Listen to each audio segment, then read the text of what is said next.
11. Shapes. The hotkey is U, and it has multiple tools underneath. They create vector shapes so you can make them as large or as small as you want without losing quality. These have a large role in web design. For example, you can use the rectangle tool to mock up the layout of a web page. Drag multiple objects across the screen that represent the logo, main menu, slideshow, content area, and so on. The color of the shape is dictated by your foreground color.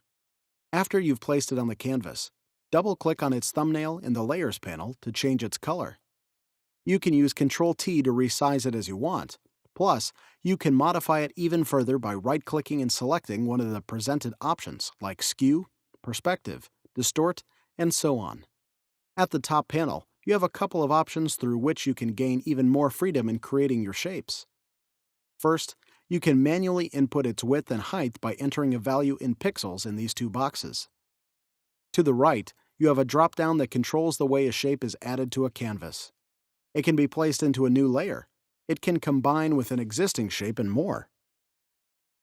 One of the main reasons I love CS6 from the previous versions is the edges around shapes. In CS5, when you made a shape, some lines were fuzzy and you had to correct them manually, and the only way to do that was with zooming in real close and using Ctrl-T. Now that's not a problem anymore with Align Edges. Always have that checked since it makes your shapes very crisp and smooth. The Rounded Rectangle tool is virtually the same as the Rectangle tool, the only difference being the radius you can select at the top of the screen. That controls the shape's roundness. Usually 4 to 5 pixels means a pretty subtle rounded corner, whilst anything over 10 means quite rounded. The Line tool will come useful in a lot of situations. Make sure it's solid, with no stroke, and always see that the weight is set at 1 pixel. If you want bigger lines, you can always use Ctrl-T, or just use the Rectangle tool.